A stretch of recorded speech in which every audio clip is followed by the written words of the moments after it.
Good morning. Tara magbasa na tayo ng ating libro guys. Magandang balita Biblia. Mabilis ang basa lang at late na naman tayo. Today is 29 April 2024. Monday today. Nandito na tayo sa aklat ng Isaiah chapter 14. Pakisabayan ako ng basa guys para pare-pareho tayo dito matuto. Isaiah chapter 14. Pagbabalik mula sa pagkabihag. Isaiah chapter 14 verse 1, ngunit muling mahabag si Yahweh sa sambahayan ni Jacob at muli niyang hihirangin ang bayang Israel. Papatirahin niya sila sa sarili nilang bayan at may mga dayuhan ring darating at maninirahan kasama ng sambahayan ni Jacob. Verse 2, tutulungan ang Israel ng ibang mga bansa upang makabalik sa sariling lupain at paglingkuran nila ang mga Israelita bilang mga alipin.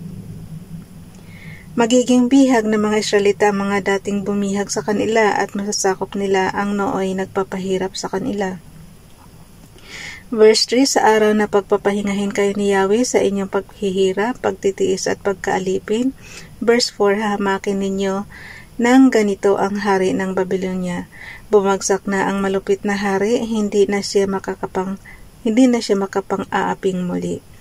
Isaiah chapter 14 verse 5, binakasanan ni Yahweh ang kapangyarihan ng masama, ang tagapamahala. Verse 6, na ang walang awang nagpahirap sa mga tao, buong lupit na naghari sa mga bansang kanilang sinakop. Verse 7, natahimik din sa wakas ang buong lupa at ang mga tao ay nag-aawitan sa tuwa. Verse 8, tuwang-tuwa ang mga cypress, ang mga cedar ng Lebanon dahil sa nangyari sa hari. Sinasabi nila, ngayong ikaw ay wala na rin puputol sa amin. Verse 9, ang daigdig ng mga patay ay abala sa iyong pagdating.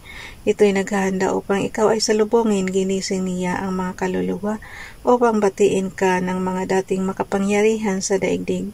Pinatayo niya mula sa kanilang trono ang hari ng mga bansa.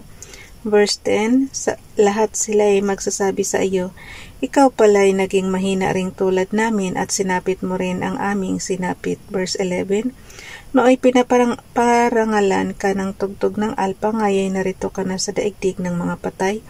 Uod ang iyong hinihigan. Uod ang iyong hinihigan, kadiri naman to. At uod rin ang iyong kinukumot.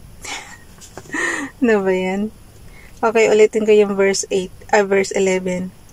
Isaiah chapter 14 verse 11, nooy pinaparangalan ka ng tugtog ng alpa, ngayon narito ka na sa daigdig ng mga patay. Uod ang iyong hinihigan at uod rin ang iyong kinukumot. Kasi nga guys, diba yung skin natin kapag syempre mamatay na yan, uuuri naman talaga yan. So pero at least hindi na natin makikita kasi nasa libingan na, di ba? Pero ito talaga ang nangyayari. Okay, nooy pinaparangalan ka ng tugtog ng alpa, ngayon narito ka na sa daigdig ng mga patay. Uod ang iyong hinihigan at uod rin ang iyong kinukumot. Verse 12, o maningning na bituin sa umaga, anak ng bukang liwayway, bumagsak ka rin sa lupa at nahulog mula sa langit, ikaw na nagpasuko sa mga bansa. Verse 13, hindi ba't sinabi mo sa iyong sarili, aakyat ako sa langit at sa ibabaw ng mga bituin ng Diyos, ilalagay ko ang aking trono, o upo ako sa ibabaw ng bundok na natagpuan ng mga Diyos sa malayong hilaga. Verse 14, naakit ako sa ibabaw ng mga ulap, papantayan ko ang kataas-taasan. Verse 15, ngunit anong nangyari at nahulog ka sa daigdig ng mga patay, sa kalalimang walang hanggan? Verse 16, pagmamasdan ka ng mga patay at magtatanong ang mga ito, hindi ba ang taong ito ang nagpayanig sa lupa at nagpabagsak sa mga kaharian? Verse 17, hindi ba winasak niya ang buong daigdig at nilupig ang mga lungsod, ang taong ayaw palayain ang mga bilanggo? Verse 18, lahat ng hari ng mga bansay mahihimlay sa magagara nilang puntod. Verse 19, ngunit ikaw ay hindi ililibing sa iyong libingan, ang bangkay mo itatapon na parang sangang walang kabuluhan. Tatabunan ka ng mga bangkay na mga napatay sa digmaan, ihulog kang kasama ng mga iyon sa mabatong muhukay. Matutulad ka sa bangkay na tinatapak-tapakan. Verse 20, hindi ka malilibing na tulad ng ibang hari sapagkat winasak mo ang iyong sariling bayan. at nilipol mo ang iyong sariling nasasakupan, walang makakaligtas sa iyong masamang sambahayang tulad mo. Verse 21, simula na ang paglipol sa kanyang mga anak dahil sa kasalanan ng kanilang ama. Hindi na sila muling maghahari sa mundo o maninirahan sa mga lusod sa lupa. Oh. Wawasakin ng Diyos ang Babylonia, Isaiah chapter 14 verse 22. Sinabi ni Yahweh na makapangyarihan sa lahat, uusigin ko sila at uubusin ko ang natitira sa kanilang lahi. Buburahin ko rin ang pangalan ng Babylonia, verse 23. Gagawin ko siyang isang latian at tirahan ng mga kuwago.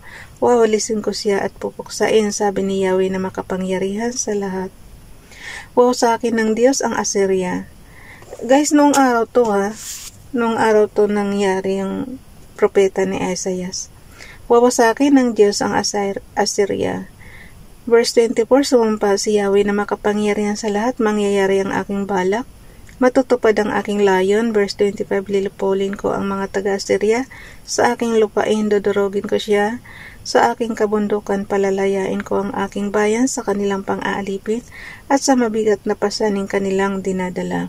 Verse 26, ito ang gagawin ko sa buong daigdig. Paparusahan ko na ang lahat ng bansa. Naku po. Father God, wag naman.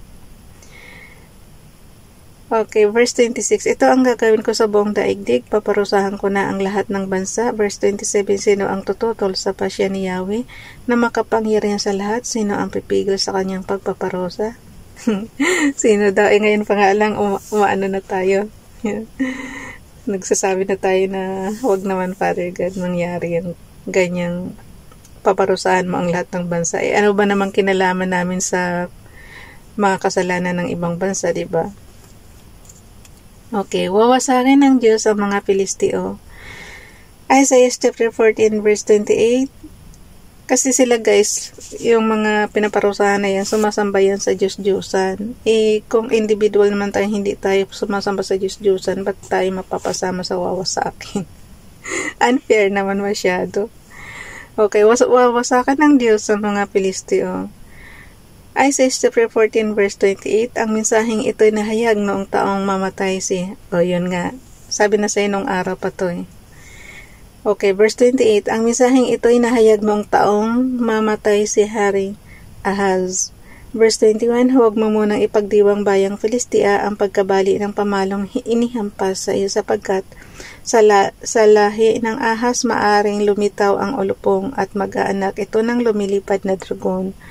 Verse 30, ang mga mahihirap ay bibigyan ko ng pagkain at ang mga nangangailangan ay panatag na mamahinga. Pababayaan kong mamamatay ng gutom ang iyong lahi at lilipulin ko ang matitira. Verse 31, manangis kayo buong bayan, managhoy ang lahat ng mga lungsod ninyo. Manginginig kayo sa takot, Filistia, pumapailan lang ang alikabok mula sa dakong hilaga sapagkat dumarating na ang matatapang kawal. Parang sandstorm lang guys. Pumapailan lang ang alikabok mula sa dakong hilaga sapagkat dumarating na ang matatapang na kawal. Isaiah chapter 14 verse 32, ano ang isasagot sa mga mensahero ng bansang iyon? Si Yahweh ang nagtatag ng Hulzayon at ang mga kawawang nagdurusa sa kanyang bayan nakakasumpong ng matibay na tanggulan. Wawasakin ng Diyos ang Moab. Isaiah chapter 15 verse 1, ito ang pahayag tungkol sa Moab. Noong gabing gibain ng Ar, gumuho na ang Moab. Noong gabing wasakin ng Angkir, bumagsak na ang Moab. Verse 2, umahon sa mga templo ang mga taga-Dibon upang sa mga burol sila ay manangis. Iniiyakan ng Moab ang Nebo at Midiba. Bawat isa sa kanila ay nagpakalbo at nag-ahit ng balbas dahil sa pagdadalamhati. Verse 3, lahat ay nagluluksa sa mga lansangan ng ahoy na naghoy sila sa mga bubungan ng bahay at sa mga liwasang bayan. Verse 4, na naghoy ang Hesbon at ang Eleale, dinig hanggang Jahaz ang kanilang iyakan, nasisindak pati mga mandirigma ng Moab, silang mga kawal ngayon naduduwag.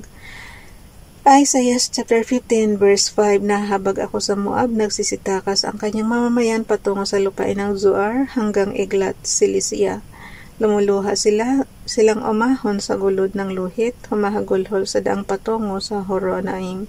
Dahil sa kapahamakang kanilang sinapit. Verse 6, natuyo ang mga batis ng Nimrim, natuyo ang mga damo, natigang ang mga kaparangan, walang natirang sa sariwang halaman. Verse 7, kaya itinawid nila sa kabila ng batis, Serabim ang lahat nilang kayamanan at ari-arian. Verse 8, laganap sa buong Moab, ang iyakan abot sa Iglaim, ang hagul-hugulan dinig na dinig hanggang sa Bir Elim. Verse Isaiah chapter 15 verse 9, pumula sa dugo ang mga batis ng Dibon, ngunit may iba pang sakunang inihanda ko para sa kanya. Papatayin ng leon ang lahat ng matitira sa Moab. Bukas na itong chapter 16, guys. Last day na bukas ng April. Okay, 30 April 2024. Ang bilis ng araw, no?